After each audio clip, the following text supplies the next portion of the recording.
Hello there. I welcome you to my lesson today. I'll be talking about the internal structure of the human eye. How much do you know about the internal structure of the human eye? Let's find out from the chart behind me. So this is the internal structure of the human eye, and some of the structures that the human eye comprises of are the rectus muscle, the sclera, choroid, retina, fovea or yellow spot, blind spot. We have blood vessels, which are these in red, and then we have the group of neurons called nerve fibers, and then together they are considered to be called the optic nerve. Then in the middle between the lens and the retina, there is a fluid called vitreous humor. Then we have the ciliary body, which encloses the ciliary muscles attached to the suspensor ligament. Then the iris attaches the choroid to the lens. Then in between the lens and the cornea, there is a fluid called aqueous humor.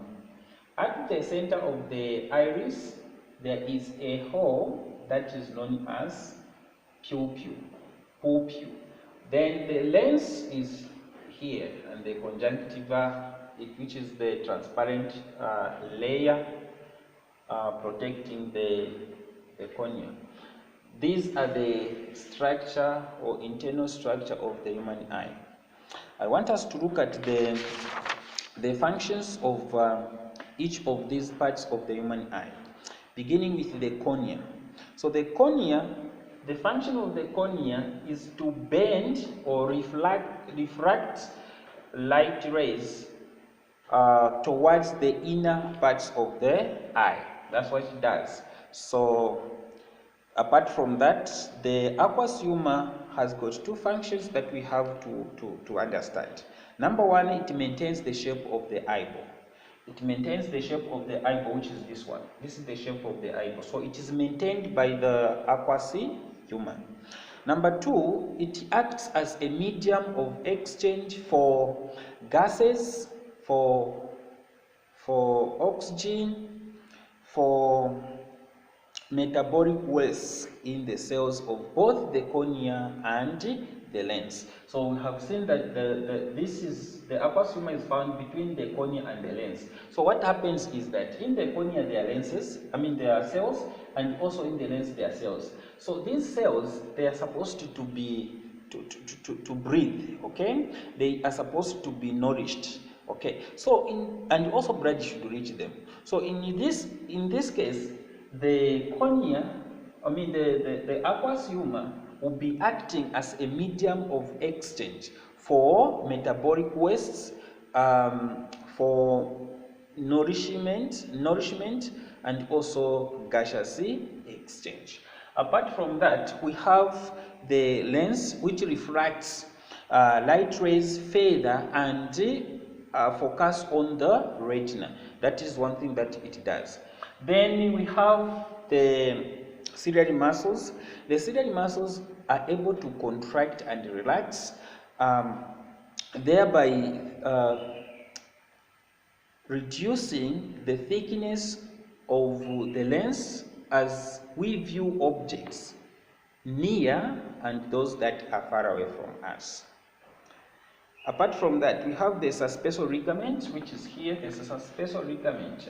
We've seen that it attaches itself to the lens.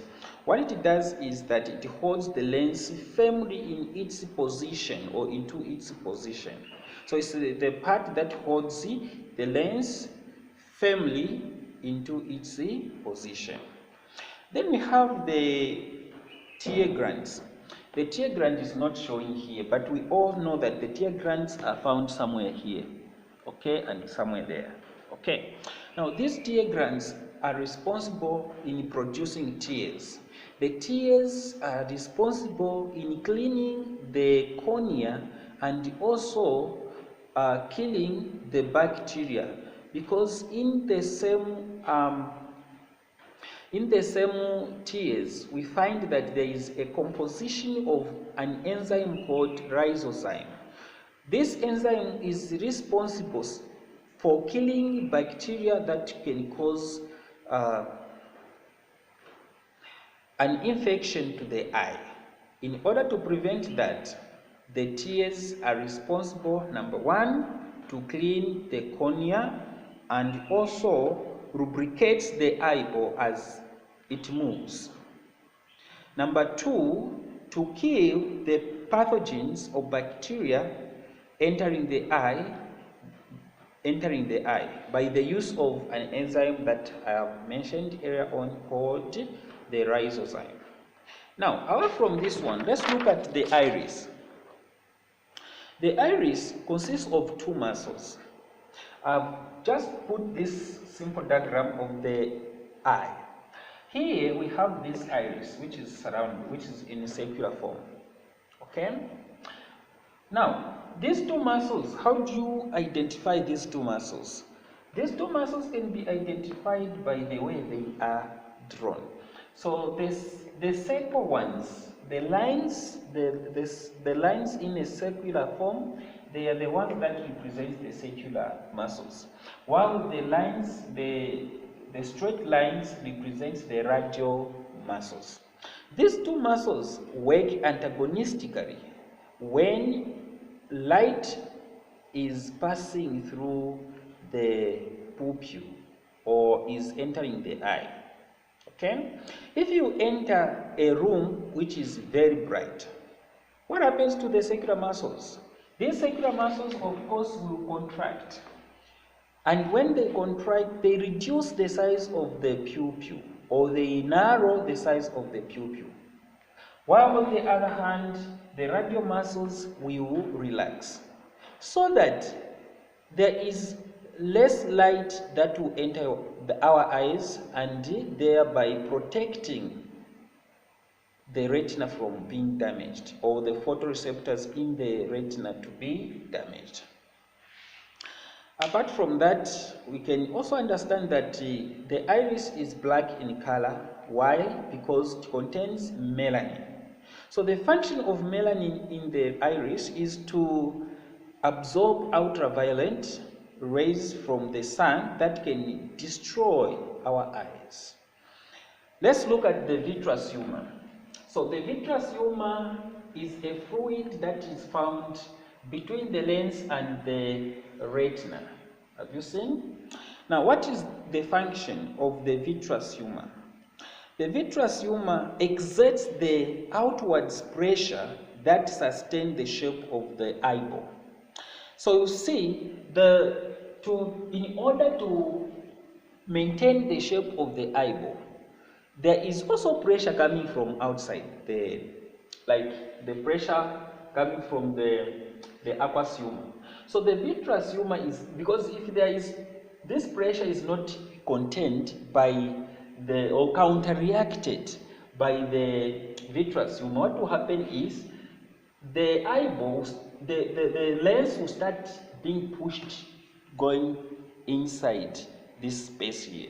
So in order to keep this space very well and also to maintain the eyeball, the vitreous humor is there to exert, to balance the pressure that is outside the lens. Okay. Apart from this, it also acts as a medium or a part that nourishes the cells in the eye, and also further refracts light rays onto the retina so that the image is formed there. Let's look at the retina itself. The retina is this part. It has got three things that we have to consider. Number one, it has got the rod cells. Number two, we have the cone cells. And number three, there is a point which we call yellow spot. Let's look at the differences. The cone cells and the rod cells are collectively known as the photoreceptors. The function of the cone cells is to detect light, in fact, to detect bright light and color. Some of us are not good at identifying colors. Others are good. What is your take? Does this mean they have got more photoreceptors, which are called cone cells, than us? That is the answer you are supposed to, that's a question you are supposed to give the answer to. Now let's move on. We are saying the cone cells are responsible in detecting light and also color, while the rod cells are responsible in detecting darkness or objects in darkness or light of low intensity. Now, if this is the case, which cells do we use during the day and which cells do we use during the night? So, we can answer this question by saying the cone cells are responsible in detecting light, bright light, meaning they help us to see during the day, while the rod cells are able to detect light of low intensity, especially in darkness, meaning they are the ones that are responsible in helping us see at night. Let's move on by looking at the choroid. The choroid is acting as a medium of transport. Transporting what? Transporting oxygen, transporting nutrients and waste materials in and out of the cells. Apart from that, we can now relax and state that we have the sclera. The sclera is a white of the eye. That is the other name for the sclera. The white of the eye. It maintains the shape of the eyeball. That's the thing. Optical nerve comprises of the sensory neurons that are able to send impulses to the brain. Impulses, which are these? Impulses of my body, which means the object, so that the brain can interpret and the image is formed in the retina. Then you have the conjunctiva, which produces mucus to lubricate the eyeball. And then we have the yellow spot, which is also known as the fovea centralis, responsible for a clear vision during the day. And also it is a point where an image is formed in the eye.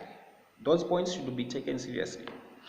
Eyeball protects the eye from mechanical damage such as, for example, without knowingly, you are playing with objects and then you knock yourself against your eye. This impulse is absorbed. The pain or mechanical damage or physical damage to your eye or signal, it's absorbed by the eyeball and the eye is protected. Lastly, the rectus muscles. The rectus muscles are able to hold, their functions to hold the eyeball, and also they are able to contract and relax, causing the eyeball to move. Wow, I guess you had a wonderful lesson, and I hope that you are going to continue supporting me by liking my page, my Facebook page, by sharing my videos, by inviting your colleagues that do not know that there are lessons that goes on my page, my Facebook page, as well as subscribing to my YouTube channel, as well as liking the channel. Thank you very much for staying with me. See you next time as we talk about adjustment or accommodation of the eye, so that we learn more about the eye. Thank you for your support, and continue be patient with me, and also I promise that I won't disappoint you. All what you can do is to subscribe to my Facebook page, as well as subscribe to my YouTube channel, so that every time I'm live, I'll be going live. Sometime I'll be telling to say I'll be live. I'll be having some live lessons on this page, as well as on my YouTube page, to talk about physics, biology, chemistry, as well as other social issues such as maybe drugs, GBV, and other things that I've outlined, which means I'll be going bit by bit. But for now, it's about educational things. Thank you. I guess this helped you to learn one or two things. Thank you for revising with me and learning with me. I need your feedback. Thank you. Bye-bye.